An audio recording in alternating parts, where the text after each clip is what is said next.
Hey there, everyone. I'm Sam Valenti. Welcome back to another episode of Backlot Pass.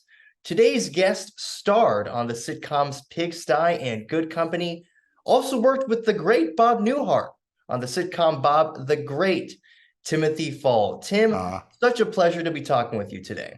Thank you, Sam. It's nice to talk to you, and I'm surprised that you found me in the depths of IMDb and YouTube and all that. But I'm glad you did. I'm glad we can have a little conversation. That's a lot of fun. Yes, yes, absolutely. So I just kind of want to, get into things right now. Just first off, how did your interest in acting begin? When did that start? How did you get into it? Well, I started when I was a kid. I started when I was in high school. I started being in musicals and plays in high school theater, and I developed a love for it, for being on stage and being in shows and making people laugh and having fun with my friends. And when I went to college, I kept it up and did a lot of theater and acting classes and stuff when I was in college. And then I just followed it up and went to LA and kept it going from there. But it started when I was a kid. So when I was in high school. Yeah, absolutely. You mentioned being in college. We were kind of talking about this like a little bit, kind of, before we started recording. Just what was kind of your college experience like? Would you mind just talking a little bit about that? My college experience was kind of scattered. I started out, I went to a few different places over the years. Um, and I ended up graduating from a school it was called Memphis State University at the time. Now it's called the University of Memphis. If you've heard of them, sometimes they field a pretty good basketball team, so people know of them that way.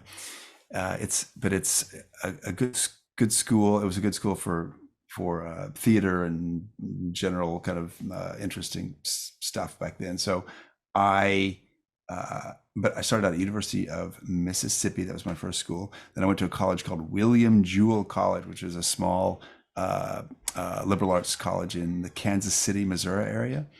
And then I went to school in England for a semester. And then I came back and went to University of Memphis. I was telling you about, and I graduated from University of Memphis. So those were my colleges. Oh, wow, that's awesome. And Memphis is so great. I've been to that city a couple times. Yeah, Culture there, a lot of fun. I just got to yeah. ask, what was it like just getting to be there for college? Well, so you gotta think back into the '80s, and realize if you've been to Memphis recently, you've seen a sort of a modern version of Memphis. Now, Memphis has always been a cool city. It's always got its like the history of with music there, the cultural history there, Elvis, stuff like that. But it's, during the '80s when I was there, it was pretty was not developed. Like Beale Street was actually just someplace that you would never go. There was nothing down there. A couple of closed down former places. You could kind of look through the windows of places that could have been boarded up in the 50s and 60s. I mean, that was one version of kind of like downtown Memphis. But Memphis it was a city. That's why I wanted to go there. It was like a city, it had like restaurants and bars and people playing live music all over the place, and that's what the fun of it for me was. And while I was there in college, one good thing about Memphis was that there's a little school there called Rhodes College.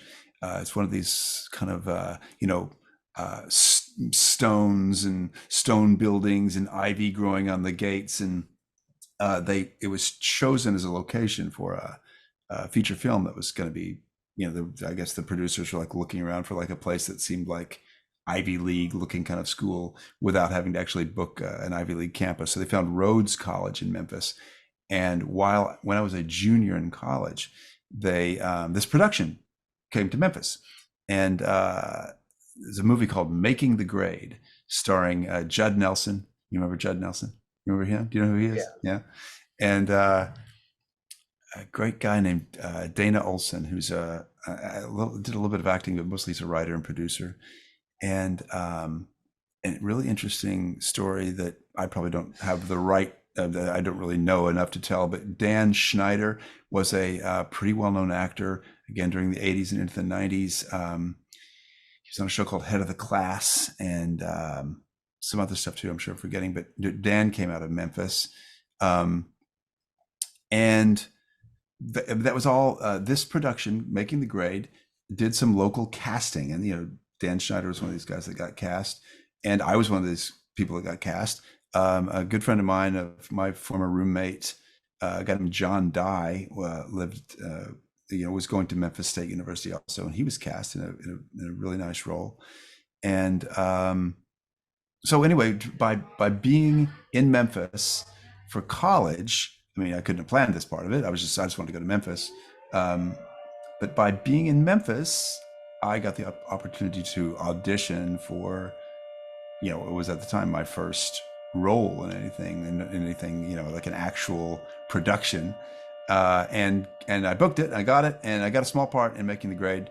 And and then that helped me, I got into Screen Actors Guild. It helped me with the next steps that I took when I eventually moved to Los Angeles and took that on full time. I had that little leg up of having done a role when I was in college, got the eligibility to join SAG, and had a little bit of I had a line on my resume. I had at least something to start out with when I got to LA.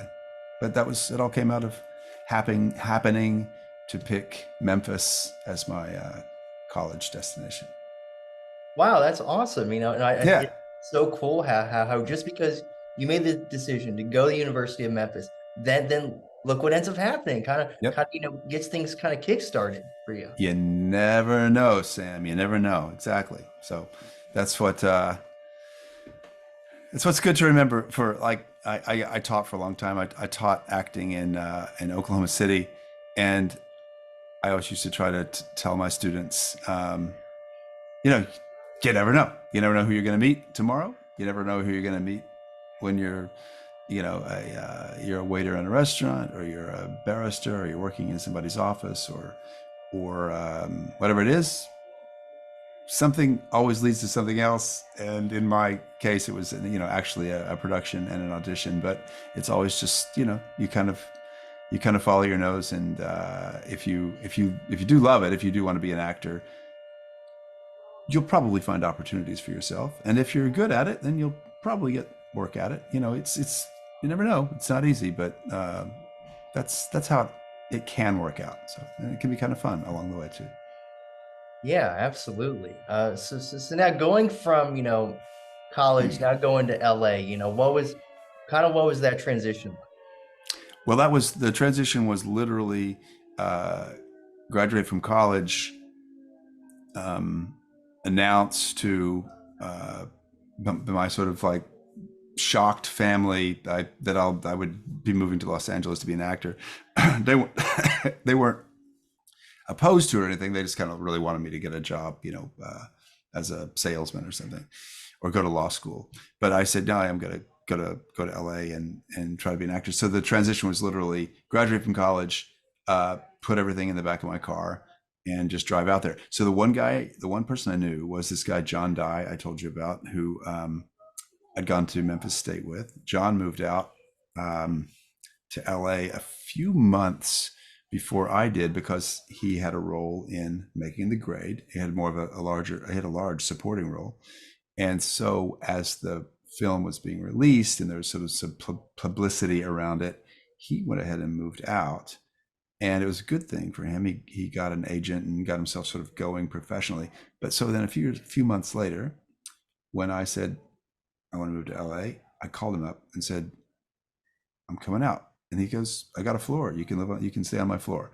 So he had a 1-bedroom apartment right off Hollywood Boulevard, Whitley Avenue, Hollywood and Whitley. And I had a sort of a rolled out foam pad. I would not call it a mattress. That would be being very, very generous to this foam pad, because it was not a mattress. And I had a closet to throw all my stuff in, and we shared the rent on this place. and you know, I drove around to look for jobs and uh, tried to keep a roof over my head and keep myself fed, and managed to do both of those things, and one thing led to another. Yeah, definitely.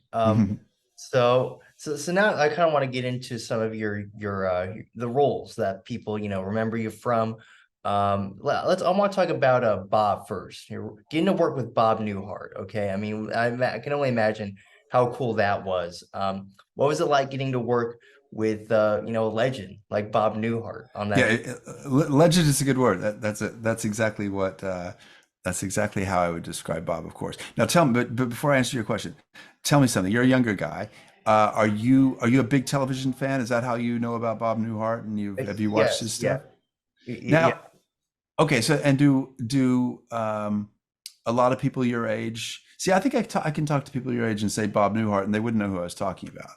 But do you find that like people your age wouldn't know who he is, but like unless you're really into television or you're really into sitcoms or something, or So uh, I think actually, I'm pretty sure most people my age probably know Bob Newhart from his role in Elf, I think. okay, yeah, Papa Elf, yeah, Yes.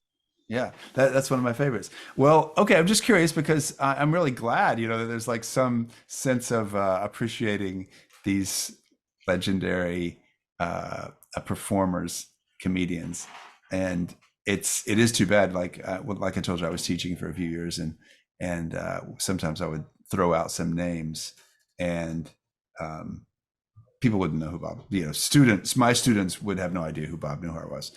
And maybe if I did say Papa Elf or something like that, oh yeah, maybe so.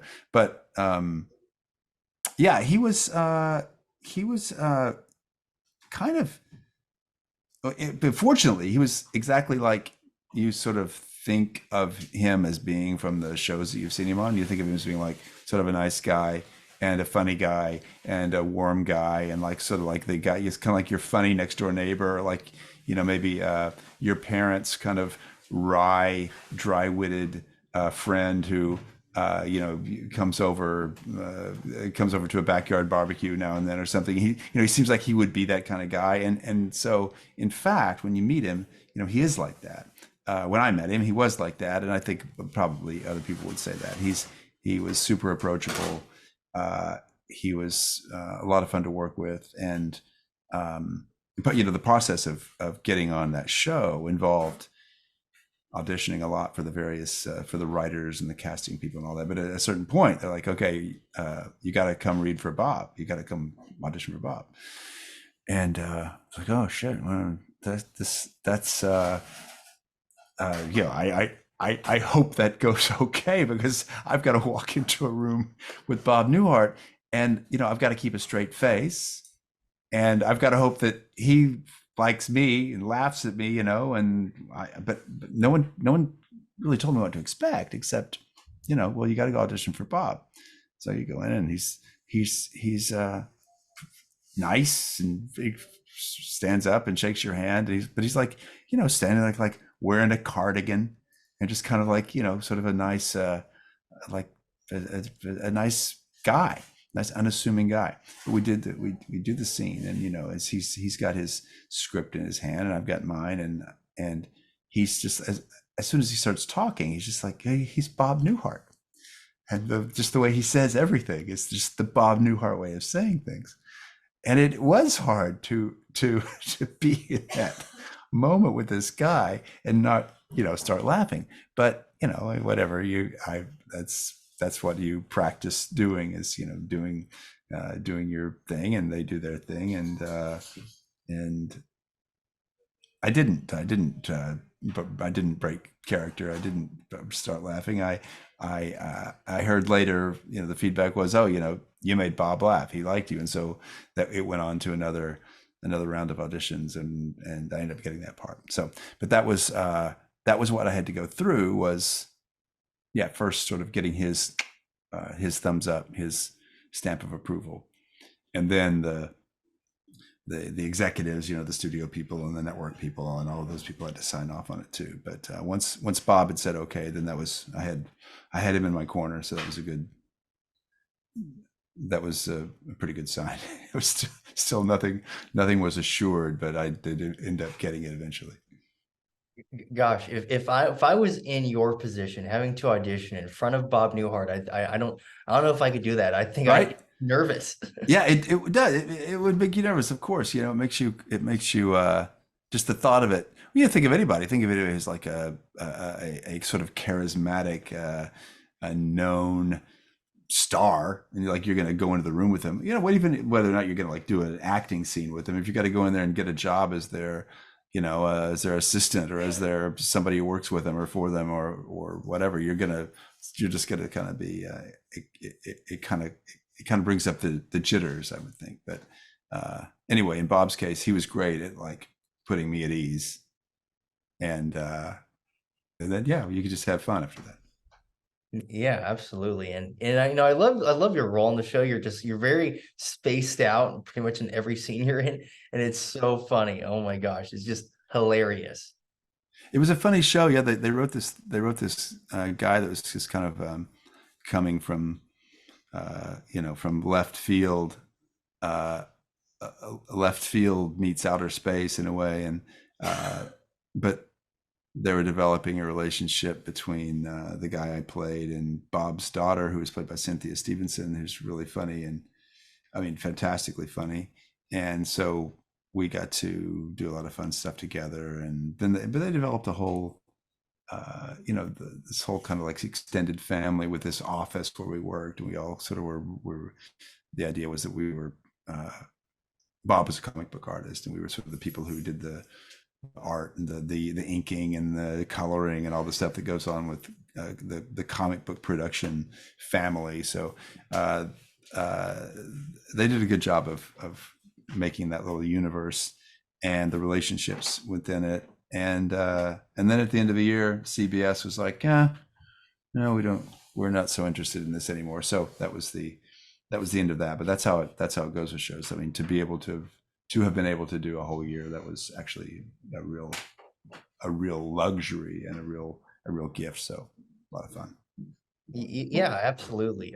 Yeah, I can just imagine like what just amazing, opportunity and experience, that was for you. But I still just think it's a shame that that after the first season they kind of retooled the show and stuff, and then they kind of Yeah. changed everything up. Yeah, Sam, you know your stuff, man. How do you keep up with all this stuff? Well, it's a lot of research and stuff in between my homework, but Well, good for you. Because yeah, they did. They retooled the show. They added some different. Betty White joined the show, and Jerry Burns, and they added some new cast members, and they took away some of the other cast members, and they had a plan for making them. And then that didn't end up working either. And I mean, Bob ended up doing another show on CBS about maybe 2 years later. He did a show with Judd Hirsch called George and Leo, which was another successful season or season and a half. But people were just changing. Not that people didn't know who Bob Newhart was, but I guess the audience was getting. The audience was just different. The audience got younger.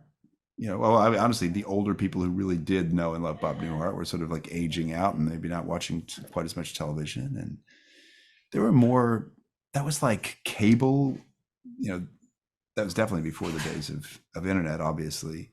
But there were more cable channels and people were just watching different stuff.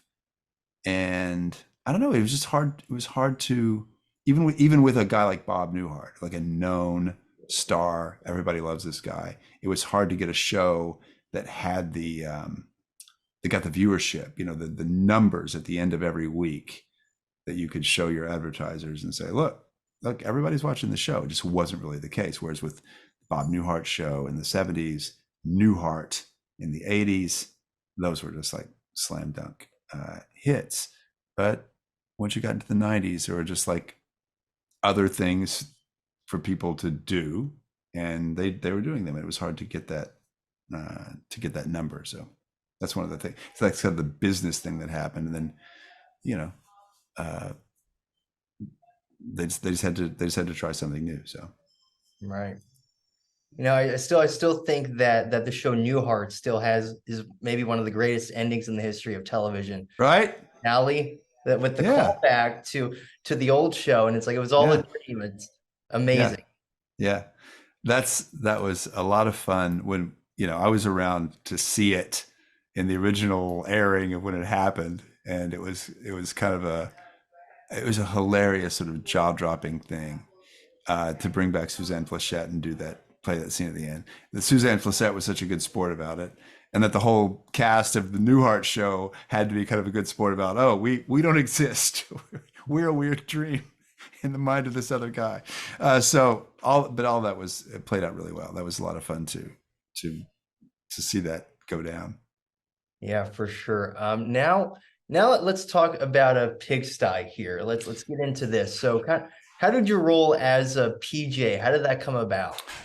Um, just by auditioning again, it's like once you've had a part in something, I mean, when you're me anyway, unless you're George Clooney or something. I mean, well, look, even George Clooney, there's stories to tell about him, right? George Clooney probably did about 60 pilots in his 20s and early 30s before something really landed with him. And I know he would tell you, yeah, it wasn't easy for me either. I'm talking about at a certain point, you're George Clooney, when it's like whatever you do, turns to gold after a certain point. But with an actor like me, or a lot of actors, you get on a series. That's great. You have a nice run at it. You make some nice money. Like limos come and pick you up and take you places, and it's a lot of fun too. But you're doing your work. It's like, oh, this is, I always wanted to be an actor, and now I'm an actor, and they pay me for it. So that's all great. But the truth of it is, once that show is canceled, or in the case of a movie, once the movie has, and it's kind of been through its first run of whatever, and it's like, well, now what? No one's sitting there saying, okay, here's your life set up for you forever. You got to start all over again. You got to go back to audition for everything. And so after being a lead on a series, that's great. Some, people know more people know who you are, like certain casting directors are like, oh, he's the guy who's been on a series. So he must sort of know what he's doing. Great. But all it means is, maybe it's easier for you to get through the door to get your next audition. Like your agent doesn't have to beg as much. He can just say, Tim Fall. And instead of them saying, I don't know who you're talking about, and then maybe like 6 times out of 10, they'll say, oh yeah, I know that guy. He's on my list because he was on a show last year. Sure, send him on over. But that's it. You still got to go in there and audition and start all over again. So I was auditioning for anything, just those little parts of a few lines, of 4 or 5 lines. You've got to audition for all of it. And so I'll say a year or so after Bob had gone away, it was the next pilot season. Let me think now. Yeah, it was about a year later, and this audition came up for a show called Pigsty, and I thought it was really funny. They had a funny part for me to read, and so I got in. And again, like one thing leads to another. It's you have a little audition with the first casting director, and she kind of says to somebody else, hey, let's have a callback with him. He did a good job. Let's see. So one thing leads to another, and you kind of move ahead. I moved ahead in the process. A lot of people do. And you end up going to auditions where there's a room full of people, and they're trying different people out to see kind of who goes together. And eventually, it was that room where it was like me and Matt Borlangi and David Arnott and Sean O'Brien and Brian McNamara actually kind of came a little bit later. They kind of found him last. But they were kind of putting us together in little groups and having us go in and out and read together. And then and we kind of got to know each other in the casting process a little bit. And then these become the guys that you're going to be working with for the next several months or a year or whatever it turns out to be. So we ended up making 13 episodes of Pigsty. So it was about we spent maybe 4 months, something like that, working on it. But that's how the process came around. It's like it's not like anything is not like anything is guaranteed to go from one thing to the next. You kind of gotta get back in there again, and then if you're lucky, something else comes your way. Yeah, yeah, exactly. Like I mentioned earlier, what I think makes the show just so special and so great is that you and the rest of the cast, you, Matt, Brian, David, Sean, Liz Vassy as well. All you guys have such just great chemistry. Like, and Yeah, it makes the show believable, and it makes the jokes and the humor just hit that much better. yeah. There's a lot of funny stuff in there, right? A lot of really funny Yeah. stuff, and it does. It's just, I guess we all felt like the writers were looking out for us, and they wrote that hilarious stuff we did our best to always make stuff work, make the jokes and the situations work. We spent a lot of time in rehearsal to get the stuff down. I mean, David Arnott, in particular, is such a wonderful, very physical actor, and he had all kinds of like great stuff he would build to every moment of what he was doing. And then they did the thing with me where they let me come up with songs, and because they asked if I, or somehow it came up that I played guitar early in the pilot process. Like, oh, maybe it'd be funny to have you play guitar on the show. So they had this thing going where I kind of made up songs, but they would give me something really, really kind of clever to start with. The words on the page were clever, but then I could take it away, and they would let me just do whatever I wanted to do with coming up with the music for it. And they would really be supportive of like, oh, let's add another verse, or let's take a few more minutes to write another song or whatever. So, and then, Matt had his thing, and Liz had her way, and Sean O'Brien's another incredible actor, and he works all the time to this day.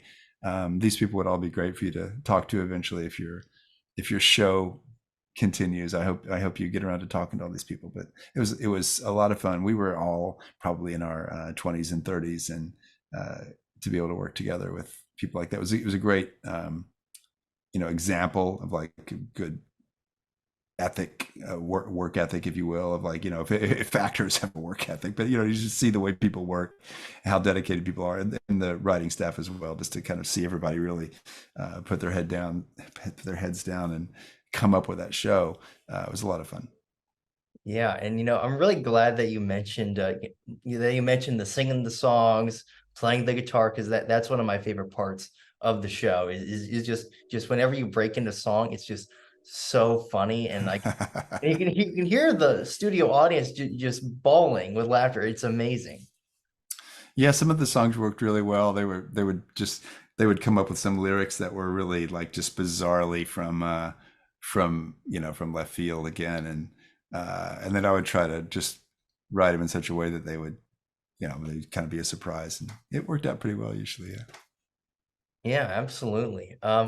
Now I have to mention this the last episode of the show. So this, I guess, is the last one that aired. I'm not sure maybe if it was the last produced one, but the last episode that aired, the 13th one, it's about PJ hooking up with his father's new fiance. Yeah, isn't that a funny episode? Yes. Oh, it's hilarious. My God, that was so fun. And and in the same episode, David Arnott has he fakes having an accident, and he's wearing like the headgear because he sleeps through an important meeting, and so he does the whole episode like wearing this headgear with like things screwed into his head because he's trying to convince his boss that he had a terrible taxi accident. And in the meantime, the rest of us are across town at a fancy party at their fancy dinner at the Carlisle Hotel, and I run into a woman who I think is attractive, and I've never met her yet, but it ends up being my my dad's my dad is divorced, but it's his fiance. So Yep. so it's like, oh yeah, she's my mother-in-law. she's my mother-in-law or my stepmother. She's my stepmother, not my mother, my stepmother. But it's very weird. But they could write this stuff um, that was like you said, it's like believable. It's this step by step, the way you sort of wade into this situation. It's believable and funny, and then it's like over the top, but but funny the whole time. It's over the top. So anyway, it was a lot of fun. That particular one was great. Yeah, and so that was the last one. You're right. The last one that I think the last one that we shot and the last one that aired. I think you're right. Um, and at that point, we had all these assurances that like, oh, the show is great. We're definitely going to do another season of this. You guys are excellent. The audience loves you. The numbers are just what everybody expects them to be. No problem. And so we all went away after that, knowing we were going to do 13 episodes. And we all went away for like what was going to be sort of a summer hiatus. And we thought, well, we'll have more of these to do in the fall, in August, and it was not to be. In the meantime, the network that we were on called UPN, I think maybe they continued to exist for a year or so, but they did cancel. They did cancel a few shows, and we were among them, and that was the end of it. So, Yeah. Well. Here's the thing. I think canceling the show. That's why the UPN eventually died, and that's why UPN isn't around anymore. thank you, Sam, for saying so. I appreciate your support, and I think you're exactly right. Had they kept just a good old like balls out, right down the middle, funny show, it would have been good for them. And eventually, that what happened to UPN? They ended up maybe folding with CW, or I can't remember what happened exactly now. But I think they like combined with CW one way or the other. But yeah, they needed just some good funny stuff. That was the same year, the year that we made the Pigsty pilot. That was the same year that NBC made a pilot about a bunch of people who lived together in an apartment in New York City, and that was called Friends, which you may have heard of. And it sort of went on for 18 years or whatever. So that was Pigsty was the other pilot that NBC made. They were like, we're going to make two pilots about young people who live in the city together, because believe it or not, that wasn't happening all the time. Like it started happening after that. And so NBC made Pigsty to be an NBC show, and they made Friends. And I guess there was some consideration that this would be sort of like these would be companion shows one way or the other. But then they said, no, we like the one that has the girls and the guys. That's good to kind of round it out. We're going to do that show. And it was called, I guess it was called Friends. I can't remember. I think it was called Friends originally. And so they scrapped the pilot that we had made. And then UPN came along and said, we'll take that pilot. And so in this sort of miraculous thing that never happens, we'd made a pilot. The network that bought it didn't pick it up. That usually means you're dead. You made your pilot. That's it. Go on to something else. In the case of Pigsty, UPN said they would pick up all the actors' options and the writers and all that stuff, and they said we want to make that series. So we came back to life there. But it was originally a competitor of, or supposed to be maybe a companion piece too, but a competitor to Friends, the one that ended up taking all the chips off the table and leaving the room. Wow, that is crazy. I honestly did not know that. That is crazy. Wow. Yeah, I think, if you talk to Brian McNamara and me and Sean, I don't know about David Arnott and Matt Borlenghi, I think all of us probably auditioned for Friends that month too. I remember reading for the part of Ross, and I'll bet those guys read for other parts on there too, because there was sort of a mix of actors who were maybe like NBC was looking at for stuff. And so, and Liz probably, I'll bet Liz Vassy read for one of the girls too. But then there was Pigsty sort of also going at the same time. So we ended up on that one. So that was it. And I just want to mention just another one of my favorite episodes of the show. I love the party episode. Where Yeah. PJ where like PJ like finds this mime girl, and then like brings her to the party, and then Yeah. everyone like leaves. Yeah. Yeah. Because you bring a mime to a party, there's no better way to kill a party than bringing a mime. Yeah, I think the thing was like I was nervous about being around other people, so I went out to the subway, went out to the street, and I met a mime. I met a busker, a mime, and brought her back to the party. Yeah, that was funny, right? There were some weird episodes. There was a episode where Cal thinks he's seeing ghosts, and the bunch of ghosts of old ladies who like Yeah. lived in the apartment before we lived there. Um, we have episodes where I think I take on a dog walking job. It's one of the episodes. I think Liz Vassy and I take on do a dog walking business together. Yeah, there's good episodes. It was funny stuff. I'm glad you can find them and watch them. That's cool. Yeah, yeah, absolutely. Like I said, just such a great show, and just so many just great creative ideas, honestly, Hmm. that were put Hmm. into it. So, just a ton of fun. Yeah, yeah, I agree. I agree. Yep, absolutely. And now kind of I want to talk about the third sitcom that I mentioned here, Good Company, which was on CBS. What I liked about this, and unfortunately, there's only one episode that's on YouTube, so I guess it's only the first one. Um, Okay, yeah, what I like is that actually there's a scene in the first episode, and you play the guitar and sing, and I yeah, think yeah. that's so great. Well, How well, so it's the same producers who created the same creators who created Pigsty, created Good Company. And so, again, I had to go through an audition process, but they were saying, we were thinking if we were to get you in this part, that we would do this music thing again because it was funny on Pigsty. And so I was down for that. So, and that ended up working out great. So that's Rob Long and Dan Staley were the creators of Pigsty, and then they went on to do Good Company. And so at the time, there was a show called Murphy Brown. Do you know Murphy Brown that was on yes, CBS? So Murphy Brown had just ended. It also had one of those like 9-year runs. I'm about to sneeze. I think Sam. Hold on. Maybe not. Um, Murphy Brown had just ended, and that was a big, very popular ensemble workplace kind of show. They all work in the TV station where Murphy Brown's has her show.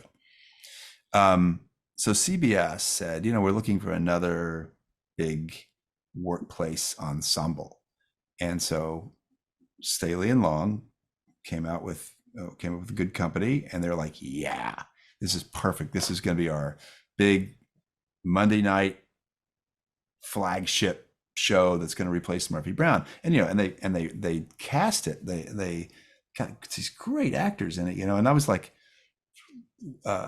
so lucky to be among these people. You had Wendy Malick and Seymour Cassell and Jason Begay, and Jason Begay, who's on Chicago 911 now, and Wendy Malick, who I hope you know, and from the million things that she's been on over the years, and Seymour Cassell, the great actor who goes back into the 60s, working with John Cassavetes and Jenna Rollins, and John Tenney he's such a great actor and a great guy, and Lauren Graham, who went on to do Gilmore Girls and everything else that she's done after that. And this was I think one of the first roles that Lauren had.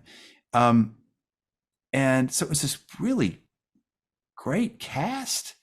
And Rob and Dan hired another group of great great writers to put it together. But we made 6 episodes. I think we started sort of as a mid-season replacement, to fill in when Murphy Brown went off. And again, the thought was like, all right, then we'll be back to do more next year. This is our new show. And then it did not come to pass. But if you did see the pilot, I think I remember what happened in the pilot. But it does, so it branches out from there. So you get this whole. Oh, by the way, Terry Kaiser's in that show. It's very funny. it branches out from there to bring in this whole sort of universe that goes on around this ad agency in New York. It's very funny, but it just didn't grab on to whatever it was supposed to grab onto. And so CBS moved on and so we all did. It should have been more like Mad Men. They should have said it in the 1960s. Maybe that would have been a good idea.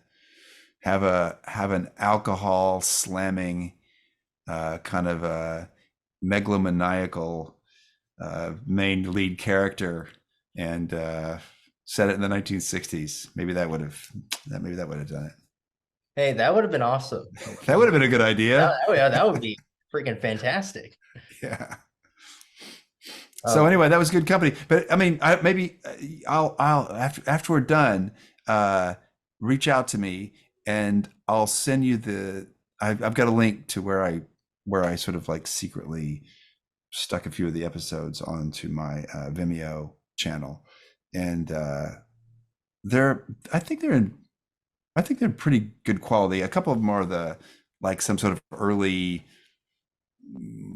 version before the actual final aired version or something like that. But anyway, if you want to see some episodes of Good Company, remind me and I'll show you where they are. Well, hey, I would love that, man. Yeah, thank you so much. That would be okay. awesome. Okay.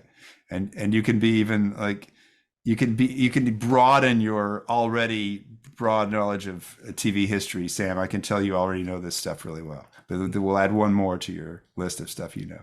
Yeah, hey, absolutely. That would be fantastic, man.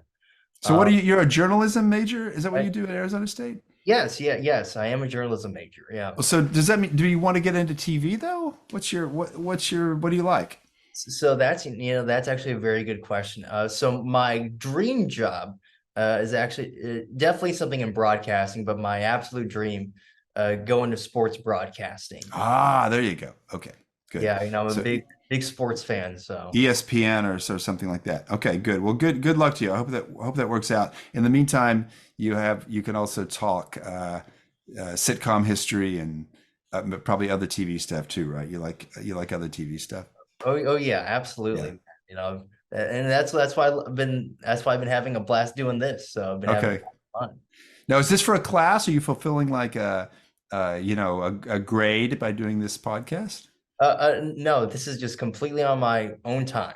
My gosh, Sam, how good for you, man. Good for you. I applaud you. It's a lot of work. I know it is a lot of work to prepare and to do your interviews and to get it up and get it hosted and all that stuff. So good job. Well, hey, thank you so much, Tim. I really appreciate that. That really means a lot coming from you. So thank you so much. But speaking, of college and stuff, you've actually, done some teaching, at college. You mentioned your stuff at Oklahoma City University. I got a couple actually friends there from high school who go there. So that's well, yeah, really? Yeah. They go there now? Yeah. They're there now, so it's pretty cool. Oh, cool. Yeah, it's a little school known for its performing arts programs, especially dancing and music theater. A lot of kids, because you know what, back in like the 90s, well, I guess the 90s, 80s or 90s, Kristen Chenoweth went there, and Kelly O'Hara went there, and these are both like huge Broadway / TV movie stars in Kristen's case. And so I actually have had many students over the years who, we were having that first kind of like introductory getting to know you class at the beginning of the year, like, where are you from? They're from, Maine, or they're from like, Alaska. Well, so why did you pick Oklahoma City University? Well, I read Kristen Chenoweth's autobiography and she went here, so I wanted to go here. It's like, wow, that's okay. As long as the university has a recruiting aid like that. Kristen Chenoweth went there. She writes about you in her autobiography, and she has a devoted fan base for decades. I guess you're gonna never have any trouble with recruiting. So that's cool that you have some friends from high school that are there too. Maybe are they in the performing arts? Is that why they've gone there? So I want to say yeah. I think a couple of them are doing like kind of dance stuff. Yeah, there you go. That's the big thing there. Anyway, it's a good little school. And I taught specifically. I taught acting, on camera acting. Acting for the camera, doing a little movie and TV kind of stuff, and we'd shoot little scenes and shoot little short films and get these actors who were getting trained. We're getting trained in their full conservatory style theater training, from the Shakespeare to the Chekhov and the voice and the movement and all that stuff.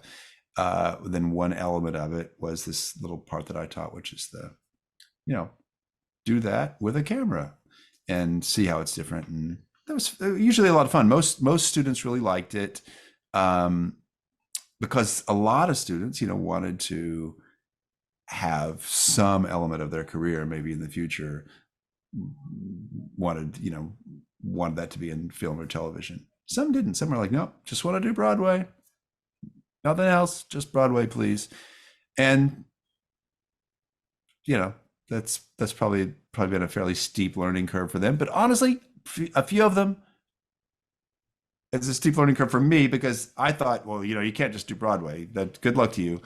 You're going to have to do a commercial now and then, or you're going to have to be on a TV show if you really want to make some money. But honestly, a few of those students, they're so good. They've come out of Oklahoma City University with their music theater training, and I think they've just done Broadway. There's some that are like, do Broadway tours, and they do Broadway, and they're like, I don't need no stinking television, and they do it. So what do I know? But in general, it's pretty fun. I've always thought, to like work with a camera, and I guess it's useful. I think it's useful for actors just to have some experience with that. Like, what's it like to go in an audition for a camera, as opposed to auditioning in a room full of people sitting in seats in an auditorium. So ideally, that's useful to them in their career. When they go out there and they walk into their first audition with a camera in the room, they're like, oh, I've done this before. I did this in Tim Fall's class, so I got this. So hopefully that's how it works out. I don't know. They don't ever, I never hear much from them. Now and then I hear from somebody, but not a lot. So I hope they're doing okay. What would you say, for you is like the most rewarding part about teaching?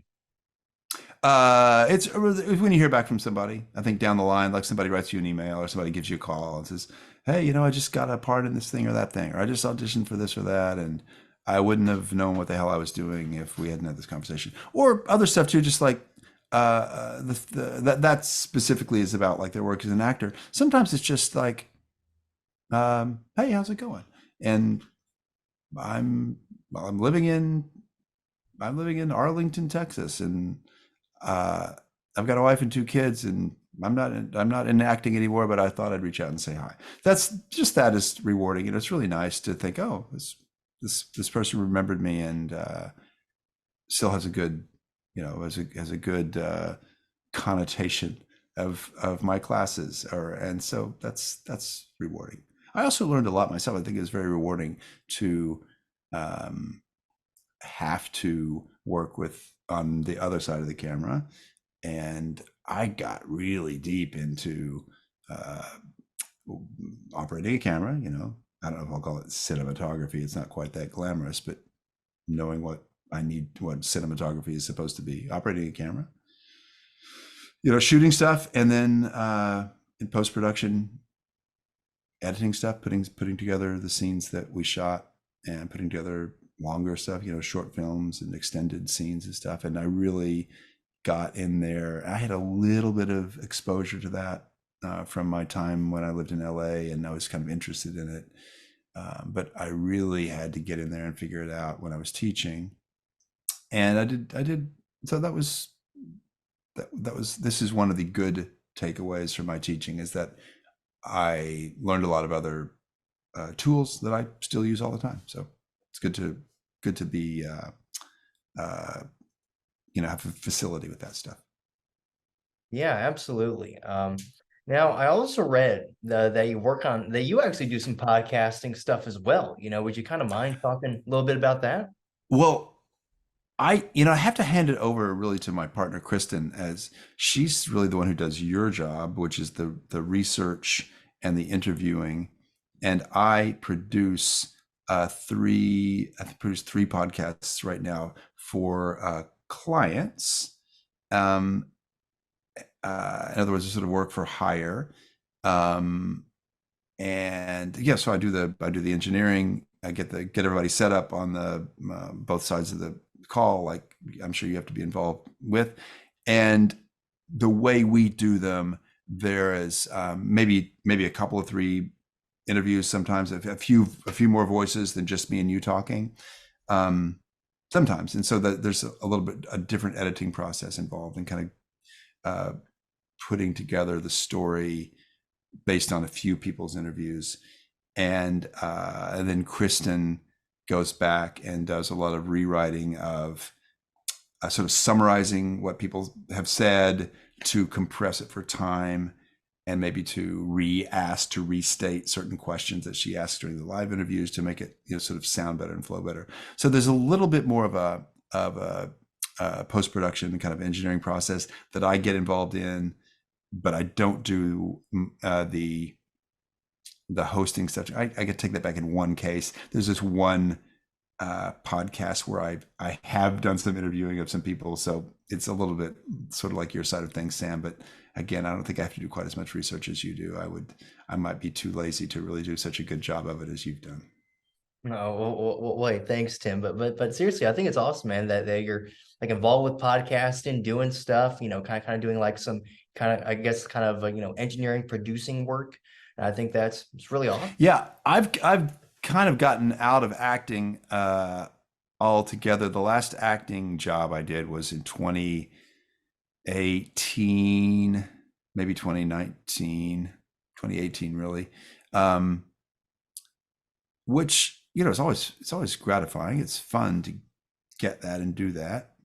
You make a little bit of extra money at it. But I just, I don't know. I've been living in Oklahoma, and now and then something comes through, like a production that's shooting in Oklahoma, and they'll do some local casting, and that's the kind of thing that I would end up grabbing. But it's a lot of work. I mean, it's okay that it's a lot of work. It's just that I also had a job as a teacher, and I also had I'm a dad to three people, and I'm a partner to my fiance, and I feel like every time just dropping everything every time an audition comes along. I mean, this is what you have to do if you're an actor. It doesn't matter if you're in Oklahoma or if you're in Atlanta or if you're in Los Angeles. You just have to drop everything when the audition comes through, and you have to really prepare for it. And we got into the world of doing self tapes for a lot of this casting that I was doing, not going into a casting office so much. But so in addition to the artistic, if you will, preparation for this piece of material, like this audition as opposed to that audition, there's that time that is involved in preparing that. Then I also would have to either film it myself or else find somebody to shoot it for me, and find somebody else to be on the other side of the camera to read the other side of the scene. And I do like all that. I do, but I'm doing this production work now that is just overall is just way more satisfying, and I don't have to I don't have to answer those calls anymore for like, oh, here's an audition. I have to drop everything and devote the next 48 hours to it. And that's kind of how it works when you get an audition. So I'm really glad that I've done all the stuff I've done. Learned a lot, met a lot of great people. I use it all the time. But as far as the in the trenches, seeking out and being responsive to every kind of audition opportunity that comes up, I've let that go. And I'm full-time in production now for clients, and it's fantastic. Hey, that's awesome, man. That's Yeah. really great to hear about.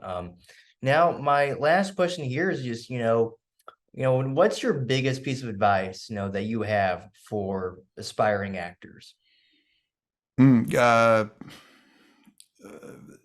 be in a class, be in a training program, be in, whether it's college or if you're older than college, be in a class all the time. That's what we had to do in Los Angeles. And sometimes I was better at it than others, at taking my own advice than others. You've got to do it all the time and be diligent about it. And uh, just wait it out. You've got to give yourself time. I mean, any actor who says, well, I decided I was going to give it 3 years, I'm going to give it 6 months, I'm going to give it 5 years. I'm going to give Los Angeles 5 years to like give me what it owes me. You know, it's kind of the implied attitude is I'm going to give it a time limit.